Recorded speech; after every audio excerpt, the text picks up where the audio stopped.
Bismillahirrahmanirrahim. In this lecture today, I'll discuss the remaining two scenes of third act of the play Hamlet by William Shakespeare.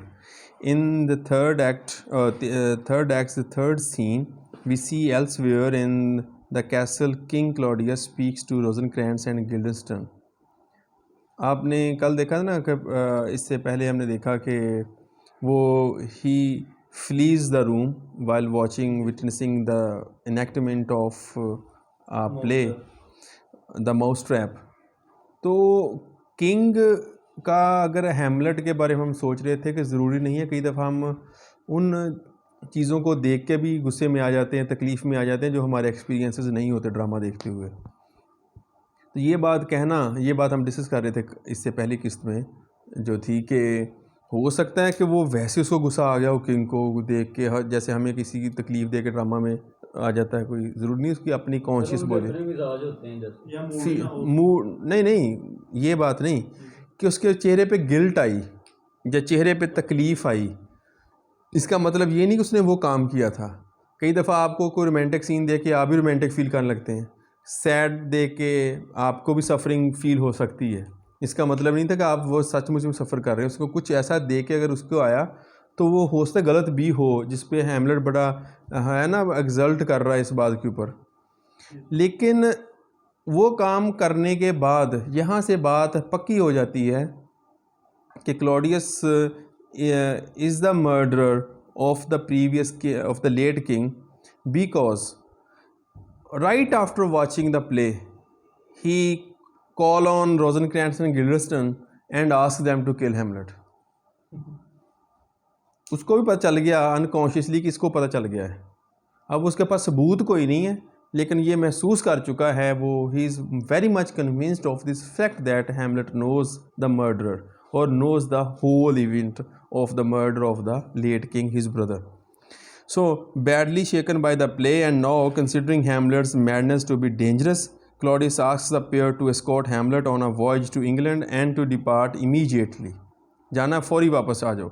They agree and leave to make preparations. Polonius enters and reminds the king of his plan to hide in Gertrude's room and observe Hamlet's confrontation with her. कि ये बहुत important scene है. यहाँ पे इसको chance मिलता है king को कत्ल करने का जबकि वो अलोन है इस वक्त, और तब जब के वो इस बात पर पूरा कन्विंस हो चुका है हैमलेट के ghost was right in his claim that he was murdered by his brother Claudius. तो वो गोस्ट अपनी उस बात पर अब उसको एक तरह का उसका प्रूफ मिल चुका है. Now he finds himself very much in a place, in a position, or in the line of duty to take revenge of his father's murder. So he promises. King is alone, and he immediately expresses his guilt and grief over his sin. वो एक जगह पे उसको guilt बहुत ज़्यादा आती है king को, तो वो फील करता है. A brother's murder, he says, is the oldest sin. Oldest sin कहाँ जाता है स्ट्रक्चर रेफरेंस? काबिल और हाबिल है ना, एबल और केबल. Has the primal eldest curse upon it. सबसे बड़ी लानत भाई का कत्ल, और इसका हिस्सा पीछे भी पहुँच रहता सदका जारिया. ये भी अगर कोई अच्छा काम सदका जारिया है तो बुरा काम भी सदका जारिया ही होता है. वो लानत जारिया है, वो सदका जारिया अगर है ना, तो वो भी काम उसका हिस्सा मिल रहा है. He longs to ask for forgiveness but says that he is unprepared to give up what which he gained by committing the murder. देखें, वो तौबा करना चाहता है, लेकिन तौबा के लिए फिर क्या ज़रूरी है? क्या मुकम्मल तौर पर अपने आप को क्लींस ऑफ करें उस चीज़ से जिसकी बुनियाद पे भाई के कत्ल की. चलो तौबा फॉरगिवनेस सीख कर रहा है, लेकिन उसके नतीजे में जो उसको हासिल अभी चीज़ें हैं वो भी छोड़ेगा ना, फिर तो लगेगा ना वाक़यातन दिल से ताइब हुआ है. वो छोड़ने को तैयार नहीं, वहाँ पे टेम्पटेशन में है. Therefore he finds himself unable to seek forgiveness in the purest and the fullest form. So namely the crown and queen. उसको नहीं छोड़ सकता, कहता है. He falls to his knees and begins to pray. Meanwhile, Hamlet slips quietly into the room and steels himself to kill the unseeing Claudius, but suddenly it occurs to him that if he kills Claudius while he is praying, he will end the king's life, and at the moment when he was seeking forgiveness for his sins, sending Claudius' soul to heaven. वो तो माफ़ी की हालत में नमाज में है, तो इसने तो फिर इंतकाम तो लिया उसकी जिस्म से, वो उसकी परपेचुअल कंडेमनेशन चाहता है, उसने कत्ल किया, इसकी सज़ा उसको हेल में भी मिले। अभी वो प्रेयर की हालत में उसको कत्ल करता है तो उसकी जिस्म को तकलीफ़ है, सोल उसकी सीधी हो, आपने उसका फ़ायदा कर दिया। मरना तो क्लॉडियस बोल रहा है फॉरगिवनेस के लिए, वो उसने सुनी है ये बातें उसकी? उसने सुनी है कि नहीं सुनी मुझे आइडिया नहीं इसका भी, लेकिन हालत नमाज में या अबादत में तो है ना, he was offering prayer while he had the chance to kill him. So here he misses the chance और स्किप्स द चांस डिलिबरेटली, जानबूझ के उसने छोड़ दिया उसको कि मैं उसका परपेचुअल। उसने अपने ओथेलो में भी देखा, कहता है मैं तुम्हें नहीं मार रहा, तुम्हारी सोल को नहीं मार रहा, गुनाह किसका है? तुम्हारी जिस्म का, तुम्हारे जिस्म को सजा दे रहा हूँ, तुम्हारी सोल को बचा रहा हूँ। उसने भी यही एक मौक़िफ़ इख्तियार किया था ना ऐसा, तो ऐसे ही आपको मिलता है। तो Hamlet decides to wait, resolving to kill Claudius when the king is sinning, when he is either drunk, hungry, angry or lustful. He leaves. Claudius rises and declares that he has been unable to pray sincerely. My words fly up, my thoughts remain below. My thoughts remain below. ये आपको Faustus की हालत भी याद आनी चाहिए। उसने कहा था ना कि सी वेयर इट फ्लाइज, वो अपनी सोल को कह रहा है कि मैं अपना हाथ उठाना चाहता हूँ, दुआ के लिए ऊपर नहीं आ रहा मेरा हाथ। तो वो क्यों नहीं आ रहा था? वो कहता शैतानों ने पकड़ा हुआ, उसको लगता था या फोर हो गया था। तो ये वो हालत में है जहाँ पे वो, मैं कहता हूँ, कहता मैं रिपेंट करना चाहता हूँ, रिपेंट नहीं हो पा रहा मुझसे। फॉस्टस को उस वक्त भी उसको लग रहा था मैं कर नहीं पा रहा, डर गया था। उस वक्त भी कह देता फॉस्टस तो बच सकता था, तब इसको लगता था कि वो उसको डर में इतना चला गया, कहता मैं अब रिपेंट कर ही नहीं सकता। खुदा की रहमत है वो और बेहिसाब है, उसको हम अपने ज़रफ़ से देखते हैं तो हमें लगता है कि मैं कभी ना माफ़ करूँ इस इंसान को। खुदा है, उसकी रहमत भी सबसे बड़ी रहमत है। नबी की बातों की नबी होती है, तो खुदा की रहमत भी खुदाई हिसाब से देखें, आप उसको अपने छोटे से ज़र्रे के हिसाब से ना देखें।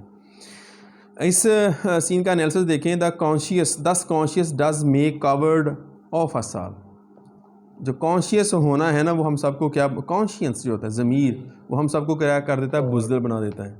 वो मुश्ताक अहमद यूसुफ़ी कहता है कि कई लोग अपनी पैदाइशी बुज़दिली की वजह से नेक रह जाते हैं। तो ये पैदाइशी बुज़दिली की वजह से भी नेक इंसान, कॉवर्ड कॉन्शियस, हर चीज़ के बारे में कॉन्शियस होना, तो वो क्या हो जाता है फिर इंसान कामों में, वो उसका जो एक्शन है वो ख़त्म हो जाता है। And thus the native hue of resolution is sicklied over the pale cast of thought and enterprise of great pith and moment. With this regard their currents turn awry and lose the name of action. तो इंसान फिर बातों के अंदर बातों से बात निकालते हुए, उसको खाल उतारते हुए आगे से आगे चला गया, एक्शन कहीं कहीं रह गया। ठीक है ना। एक इसी की मेरे ख्याल उसमें से है किंग लियर में, जैसे कि justice delayed justice is justice denied. आपने एक और थी शेक्सपियर की बात में याद आ रही थी कि इसमें क्या था कि प्रॉमिस, या होते ना कई बातें वंस डिलेड, फिर उसके बाद डिले होती थी, फिर इनकार में पहुंच जाता काम, फिर कहते करते हैं आज करते, फिर इतना लेट हो जाता है कि उसको करना ना करना एक बराबर, हमेशा देर कर देता हूँ वो जो था। तो हमेशा देर करने के बाद अमल जो है वो निकल जाता है। यहाँ पर ये है कि जब इंसान की चीज़ के बारे में बहुत ज़्यादा सोचने लग जाए तो अमल से फारिग हो जाता है। In Act 3, Scene 3, Hamlet finally seems ready to put his desire for revenge into action. He is satisfied. अब उसके पास पूरी reasons हैं to serve his revenge, ठीक है ना। लेकिन अब आप इसने अपने आप को एक्शन की तरफ ले गए। पहले तो था ना एक बहाना सा या कोई भी बात कह ले, रीज़न थी कि यार मैं अभी कोई काम ना कर बैठूं जो हो ही ना। अब तो इसको कोई वजह नहीं है इसके पास कि वो काम ना करे। He is satisfied that the play has proven his uncle's guilt. When Claudius prays, the audience is given real certainty that Claudius murdered his brother, a full spontaneous confession, even though nobody else hears it. किसी ने नहीं सुना उसको, लेकिन उसका confession आ गया हमारे सामने, ऑडियंस को पता चल गया कि हाँ वाक़यातन क्लॉडियस ही है।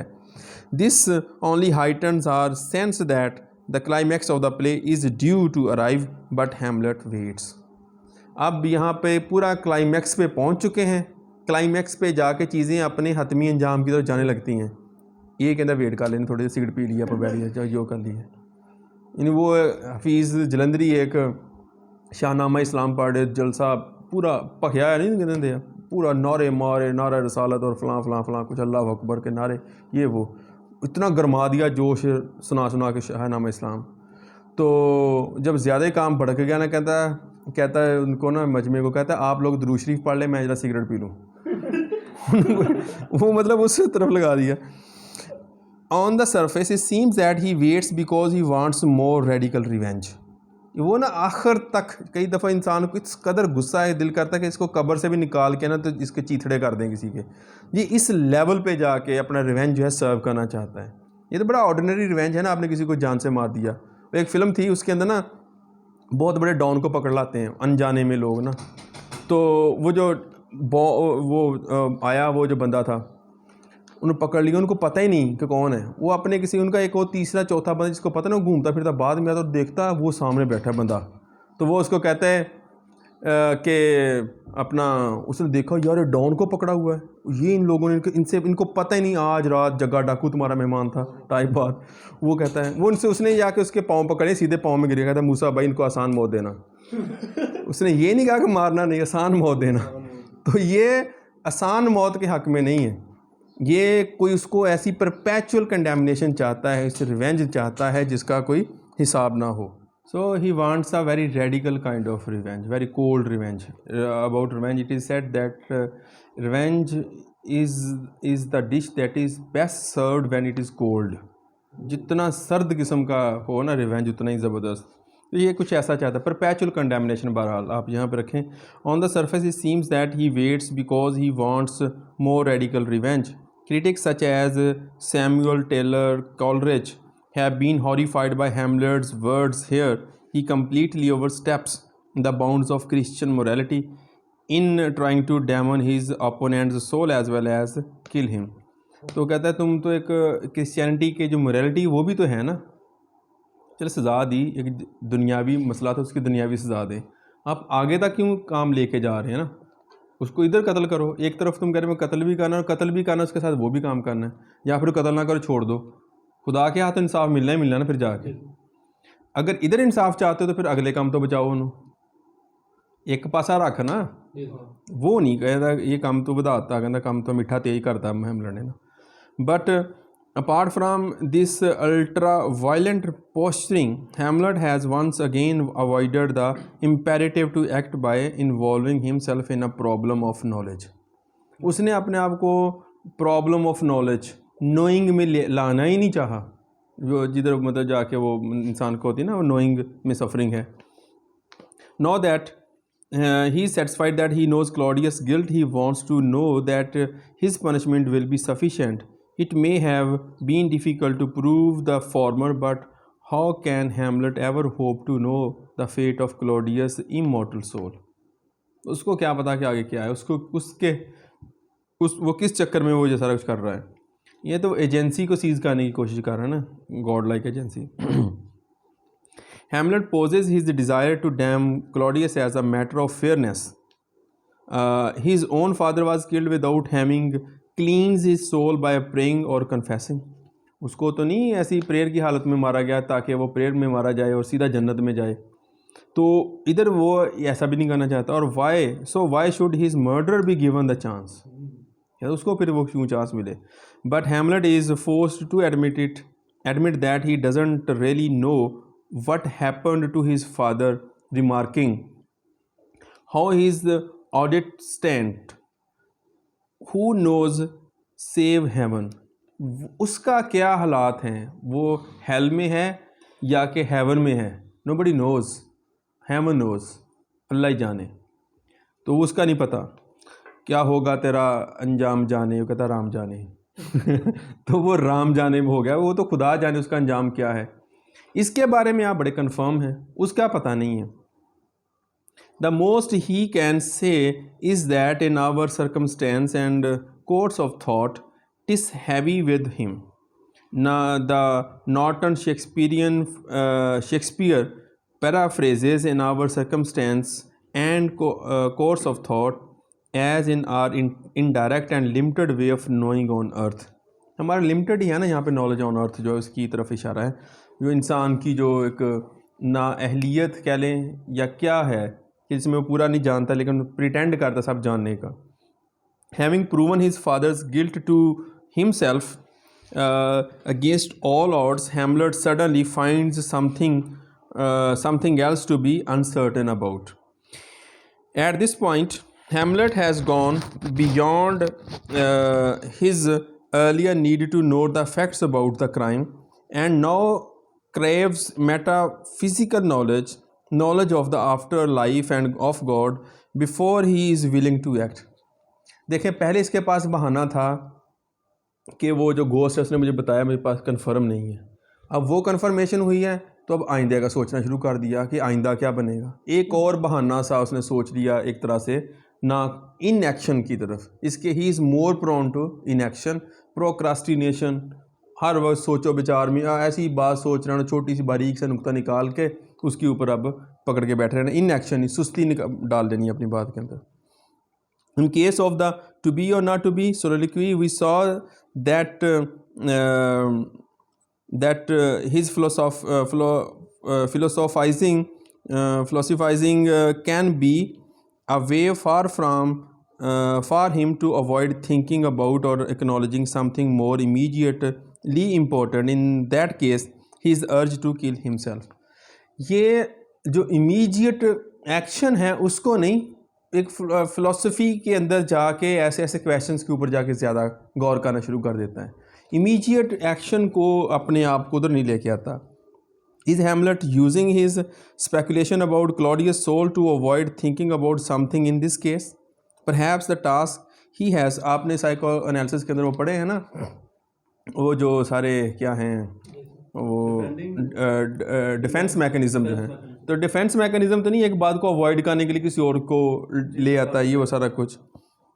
Perhaps the task he has set for himself, killing another human being in cold blood, is too much for him to face. एक इंसान है, शरीफ आदमी, मेरे ख्याल में मरने से ज़्यादा मारना ज़्यादा मुश्किल है किसी को. हम जैसे इंसान किसी को मार ही नहीं सकते, जैसी तबीयत बना दी हुई है अपनी. मरना शायद किसी के हाथों आसान हो, किसी को मारना बहुत ज़्यादा मुश्किल है.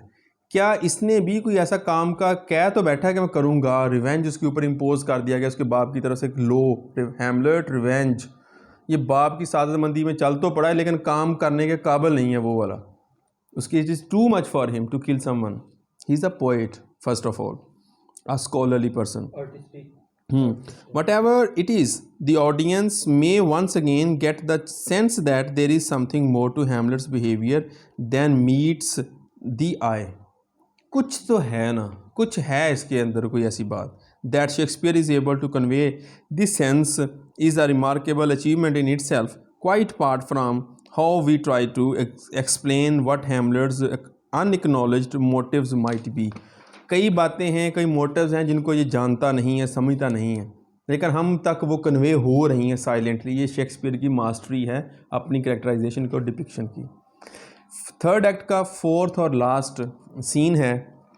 इस सीन में गर्टरूड्स चैम्बर में, हम जैसे ये बड़ा मशहूर, फिर एक और सीन आ जाता है. In Gertrude's chamber the queen and Polonius wait for Hamlet's arrival. Polonius plans to hide in order to eavesdrop on Gertrude's confrontation with her son. वो चोरी छुपे इनकी बात सुनेगा. In the hope that doing so will enable him to determine the cause of Hamlet's bizarre and threatening behavior. ये अभी तक उसकी असल रीज़न को नहीं पा सके, उसी चक्कर में लगे हुए हैं कि इसका पता चलाएंगे ये पागल है, जानबूझ के बना हुआ, क्या वजह है इसके बिहेवियर के पीछे. तो कहीं ना कहीं उनके अनकॉन्शियस सब कॉन्शियस के अंदर ये बात तो मौजूद है, कहीं इसको पता तो नहीं चल गया हुआ अपने बाप के कत्ल का, इसीलिए उसके पीछे लगे हुए ना. अब ये उसको डिटरमिन करने की कोशिश कर रहे हैं, फिक्स करने की कोशिश कर रहे हैं कहाँ पे होगा ये मामला. Polonius urges the queen to be harsh with Hamlet. Polonius ने कहा तुम उसके सख्ती से बात करना. व्हेन जो क्वीन है ये भी मिलके कर रही है ये? नहीं, ये नहीं है, ये एक इंस्ट्रूमेंट ही है उनके दरमियान बनी हुई. हैमलेट व्हेन ये भी जानना चाहती है वजह, लेकिन उसकी जो रीजंस हैं वो उसकी डिफरेंट हैं उनसे. Hamlet, when he arrives, saying that she should chastise him for his recent behavior, Gertrude agrees and Polonius hides behind an arras or tapestry. पीछे पर्दे के छुप जाता है. Hamlet storms into the room and asks his mother why she has sent for him. क्यों बुलवाया? She says that he has offended his father, meaning his stepfather Claudius. He interprets her and says that she has offended his father, meaning the dead king Hamlet. कहते तुमने मेरे बाप, कहते तुम अपने बाप को क्यों सताते हो? कहते तुमने मेरे बाप को सताया इसलिए.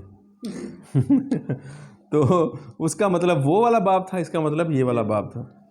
By marrying Claudius, तुमने कैसे उसके शादी करके. Hamlet accosts her with an almost violent intensity and declares his intentions to make her fully aware of the profundity of her sin. पूरी तरह से इदराक करवाता है अपनी माँ को कि तुमने क्या किया है, कितना बड़ा काम किया तुमने. Fearing for her life, Gertrude cries out. उसको लगा शायद ये मुझे मार ही ना दे, कुछ मुझे कुछ ऐसे इस हद तक ले गया ना बात को, तो वो चिल्लाती है, चीख मार देती है. From behind the arras, Polonius calls out for help. उसने भी कहना कि लगता है काम बिगड़ गया, तो उसने अपनी मुहाफ़िज़ों को बुलवाया. Hamlet, realizing that someone is behind the arras and suspecting that it might be Claudius. Queen के कमरे में किंग ही होगा ना, मशहूर तो नहीं होने लगे थे. तो वो अब उसने तो ये एक नॉर्मल बात है कि उसके जहन में आएगा क्लॉडियस ही है. It was an opportunity for him to kill Claudius, and he killed him. But this time he was not Claudius, but it was Polonius over there. Cries, "Oh no, a rat!" A rat का मतलब जासूस वगैरह, ठीक है, spy. He draws his sword and stabs it through the tapestry. वो जो पर्दे से लटके हुए थे ना, उसके बीच में से उसने गुजार दिया अपना खंजर. Killing the unseen Polonius. ये नहीं पता कि कौन है क्लॉडियस, लेकिन इसका सिग्निफाइड कौन था वहाँ पर? Claudius, but he was Polonius. Gertrude asks what Hamlet has done and he replies, nay I know not. Is it the king? The queen says his action was a rash and bloody deed, and Hamlet replies that it was almost a rash and bloody as murdering a king and marrying his brother. कहता उसके बराबर ही जो तुमने किया उसके बराबर ही है ये काम. Disbelieving, the queen exclaims as kill a king, and Hamlet replies that she heard him correctly. कहती तुमने यही कहा ना कि किंग को कत्ल किया गया? कहता हाँ बिल्कुल ठीक सुने अम्मा जी तुसी. Hamlet lifts the arras and discovers Polonius' body. He has not killed the king and achieved his revenge, but has murdered the relatively innocent Polonius. He bids the old man farewell, calling him an intruding fool. कि तुम इधर किधर घुसाए ना, intruding फूल, intrude किया, पागल, इधर किधर आ गए. सर वैसे ये जो करैक्टर पोलोनियस का है, पोलोनियस, हाँ, पोलोनियस, ये भी एक इवल ही है ना किसी हद तक. इवल. तो आपको क्या लगता है कि ये वाकई जो इसका मर्डर हुआ है वो डिजर्व करता था या नहीं करता था? इनोसेंट था वो? नहीं, वो जो बढ़ के काम कर रहा है जी सर, उसके अंदर फिर ऐसे तो फिर अगर आप कहेंगे कि इसके साथ अनडिजर्विंग हुआ है तो किसी हद तक कहा भी जा सकता है, लेकिन उसकी हरकतें जो थी वो उसको इसी अंजाम की तरफ लेके जा रही थी. अगर उसको कहीं पर अपॉर्चुनिटी मिले हैमलेट के साथ कुछ ऐसा करने की, उसने करना था. ये तो उसका पहला बार इधर से चल गया तो चल गया. हम उसको अब ये कहेंगे कि कौन सा कातिल कौन सा मकतूल, वो आप जुर्म फिक्स नहीं कर सकते यहाँ पे.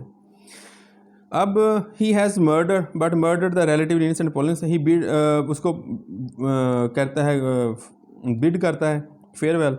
ही turns to his mother declaring that he will wring her heart. क्या मैं तुम्हारा जो कलेजा है उसको पकड़ कर निचोड़ दूंगा. He shows her a picture of the dead king and a picture of the current king. Bitterly comments on the superiority of his father to his uncle and asks her furiously what has driven her to marry a rotten man such as Claudius. इस जैसे आदमी से शादी करने की तुम्हें ऐसी कौन सी, कहता है, ज़रूरत थी? सर यहाँ पे जो प्रिटेंड करने वाली हालत है वहाँ से बाहर आ चुका है. बाहर यहाँ पे सीरियस है, लेकिन उसका रवैया इस वक्त ऐसा जो कि नॉर्मल वाला है ही नहीं. वैसे वैसे ये नॉर्मली वैसा, बहुत गुस्से में है ना इस वजह से. हाँ, लेकिन नॉर्मल तो नहीं ना. बस she pleads him with him to stop, saying that he has turned her eyes onto her soul and that she does not like what she sees there. Hamlet continues to denounce her and rail against Claudius until suddenly the ghost of his father again appears before him. अब आखिरी appearance है इस ghost की, यहाँ पे आके वो यही मना करने आ कि इन्हों क्वेश्चन आ आ गया। जाता चैम्बर। हाँ इधर ही वो आ गया दोबारा से। Hamlet speaks to the apparition but Gertrude is unable to see it and believes him to be mad. वो कहती पागल हो गया मेरा पोत बेचारा, उसको नहीं समझ आ रही, उसके नज़दीक ये पागलपन की निशानी है, लेकिन वो उसको देख रहा है। और गोश्त ने आके उसको मना ही किया अपनी माँ से कुछ ना करो, कहना काका ये बड़े आसान नहीं मेरे तुझे कई रोले ने छड़। The ghost intones that it has come to remind Hamlet of his purpose। कहना अपने पर्पस को याद दिलवाने आया हूँ, मकसद से नहीं हटना। पर्पस क्या है? क्लॉडियस। तुम गलत जगह पे अपनी एनर्जी ज़ाया कर रहे हो ना, अपनी एनर्जी को सेव रखो। That Hamlet has not yet killed Claudius and must achieve his revenge। Noting that Gertrude is amazed and unable to see him, the ghost asks Hamlet to intercede with her। Hamlet describes the ghost, but Gertrude sees nothing, and in a moment the ghost disappears। Hamlet tries to forsake Claudius and regain her conscience। He urges her as well not to reveal to Claudius that his madness has been an act। Gertrude, still shaken from Hamlet's furious condemnation of her, agrees to keep his secret। वो डरी हुई है ना, उसी कहते मैं हाँ तुम्हारी बात याद रखूँगी, बताना ना उसको क्लॉडियस को कि मैं पागल होगा ये वो। He bids her good night, but before he leaves, he points to Polonius' corpse and declares that heaven has punished me with this and this with me। कि अल्लाह ने, खुदा ने इसको मेरे से सज़ा दिलवाई, मुझको इससे दिलवाई, इसके ज़रिए।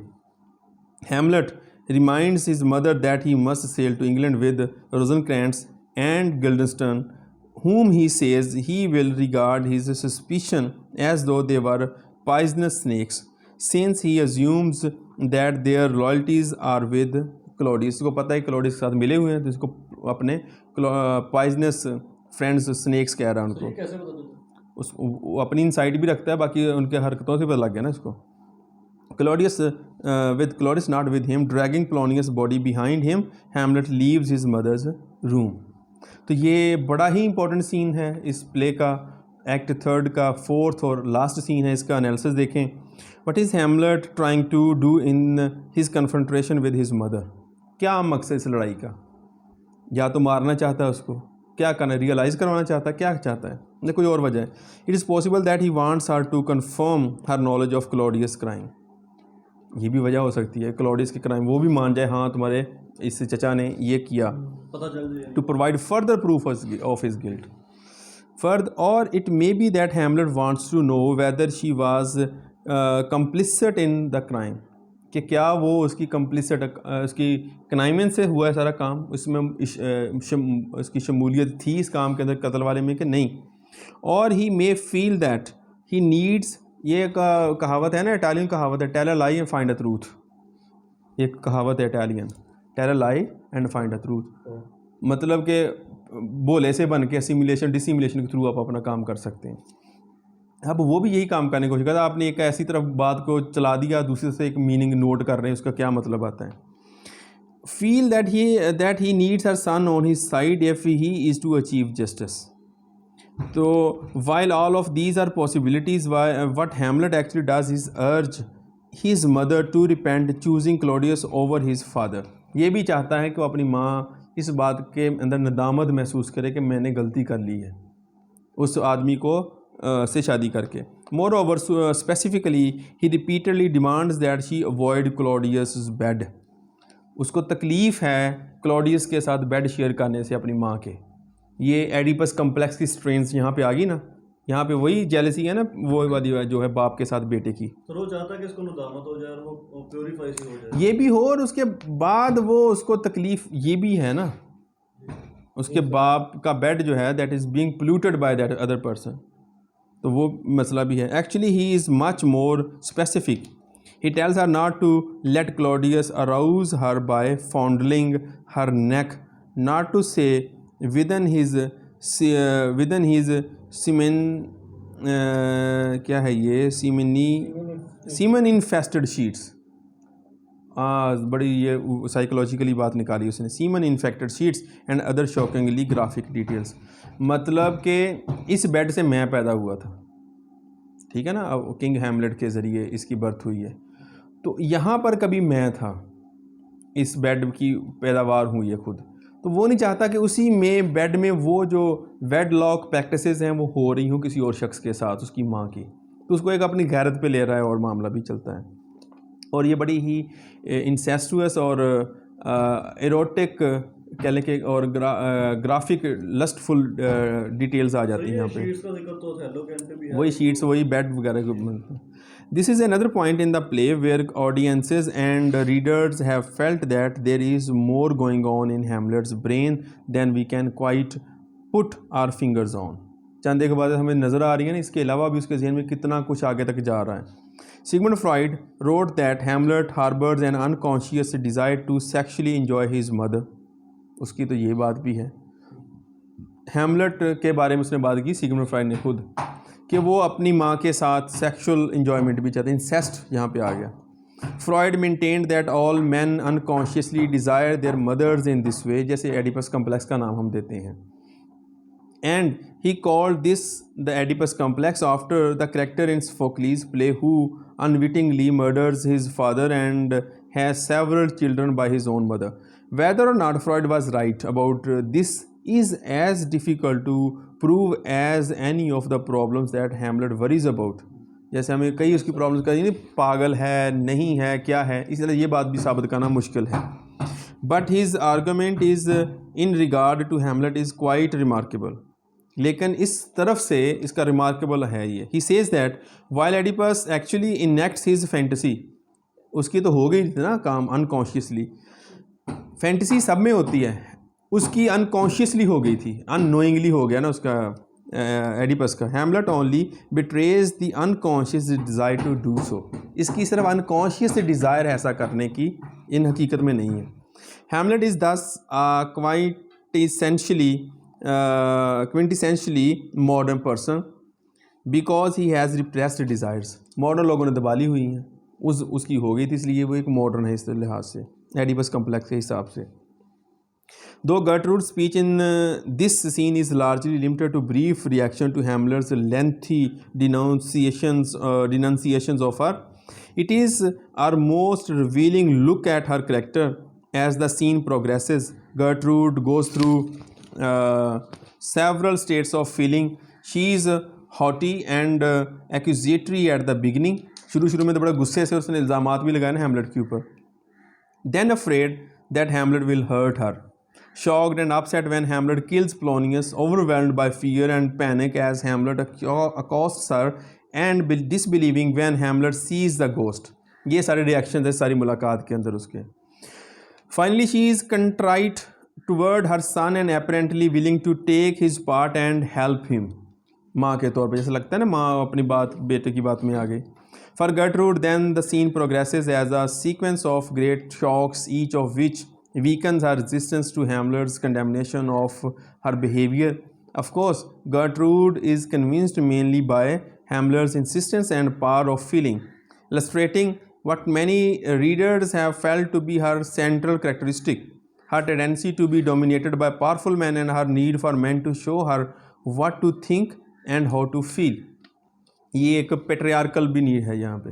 This quality explains why Gertrude would have turned to Claudius so soon after her husband's death. क्यों इतनी जल्दी से 2 महीने में इतनी शादी भी कर ली इन लोगों ने। And is also explains why she so quickly adopts Hamlet's point of view in this scene. अब जल्दी से इसकी बात भी मान ली है। ये तो मिर्ज़ा साहबा वाला मिस्टर चल रहा है, जहाँ पे भाइयों की तरफ भी है, आशिक की तरफ भी, किसके साथ? नाइव तो नहीं है इसलिए शायद नाइव नहीं है बहरहाल, ये मोस्टली औरतें होती तो नाइव ही थी उस ज़माने की। Of course the play does not अपना specifically explain Gertrude's behavior. It is impossible that she was complicit with Claudius and murder of her husband, though that seems unlikely given her surprised reaction to Hamlet's accusation in this scene. ये हमें लगता नहीं है कैसा है। फिर and it is possible that she merely pretends to take Hamlet's side to placate him, which would explain why she immediately reports his behavior to Claudius after promising not to do so. इधर से कहा कि मैं तुम्हें कुछ नहीं बताऊंगा, उधर जाकर उसको बता भी दिया। सर ये डर से ही करती है, डर है या इसकी नेचर ही ऐसी है, ड्राकल सी जैसे होते हैं लोगों को, ये ऐसा। वो वैसे भी शेक्सपियर ऐसे ही औरतों को बताता है कि वो राज नहीं रख सकती, हो सकता है इसलिए उसने लिखा होगा और उसके वो राज नहीं रख सकते उसने बता दिया। एक जो स्टीरियोटाइपिंग है औरतों की वही है यहाँ पे. But another interpretation of Gertrude's character seems to be that she has powerful instinct for her self preservation. उसने अपनी हर जगह पर अपनी जान बचाने की सोची है. ये भी तो है ना, उसकी दूर से अपनी किंग वो बन गया, उसके साथ शादी करके अपनी जान छुड़ाई. बेटा चढ़ाई कर दी, बेटे के साथ मिल गई. फिर उसको लगा किंग तो वो है ना, उसके साथ मिल के इसके साथ होगी. उसको सबसे पहले अपना डिफेंस उसने देखा, self preservation. An advancement that leads her to rely too deeply on men. Not only does this interpretation explain her behavior throughout much of the play, it also links her thematically to Ophelia, the play's other important female character, who is also submissive and utterly dependent on men. वो भी है ना ऐसी. Lastly, Hamlet's rash, murderous actions in stabbing Polonius is an important illustration of his inability to coordinate his thoughts and action. उसकी सोच और अमल में फ़र्क है.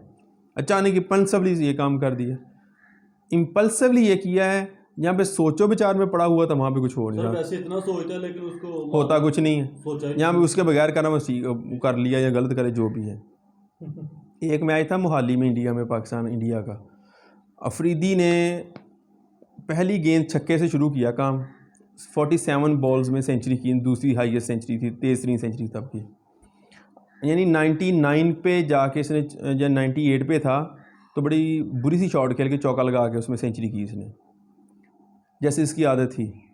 सेंचुरी के बाद पहली बॉल रोकने लगा, आउट हो गया. यहाँ पे डिलिब्रेट काम करना है, वहाँ पे होना नहीं है. जहाँ पे करी जाने हो गया वो वहाँ पे. तो इसकी भी आदत ऐसी है. Which might be considered his tragic flaw, procrastination, inability to action. In his passive, thoughtful mood, Hamlet is too beset by moral considerations and uncertainties to avenge his father's death by killing Claudius. वहाँ पे था ना, बड़ा passive ठंडे mood में था, तो सोचना शुरू कर दिया मैं इसको मारूंगा तो जन्नत में चला जाएगा ये वो. यहाँ पे इसको गुस्सा था, उसमें रेज में काम कर दिया तो वो भड़का दिया, पकड़ के एक्शन कर लिया. यहाँ पे सोचों ने रोका नहीं इसको, यानी गरम गरम काम हो रहा था. Even when the opportunity is before him, but when he does choose to act, he does so blindly, stabbing his anonymous enemy through a curtain. It is as if Hamlet is so distrustful of possibility of acting rationally that he believes his revenge is more likely to come about as an accident than as a premeditated act. तो revenge तो होना चाहिए ना, सामने आके खड़क के और प्रीमेडिटेटेड अंदाज, पूरे प्लान के साथ बता के.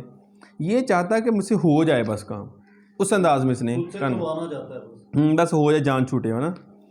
तो when he sees Polonius corpse, उसकी लाश, Hamlet interprets his misdeed with the terms of retribution, punishment and vengeance. Heaven hath pleased it so. अल्लाह को यही मंजूर था, ये कह दिया उसने. To punish me with this and this with me. Though Hamlet has not achieved his vengeance upon Claudius, he believes that God has used him as a tool of vengeance to punish Polonius' sins and punish Hamlet's sins by staining his soul with the murder.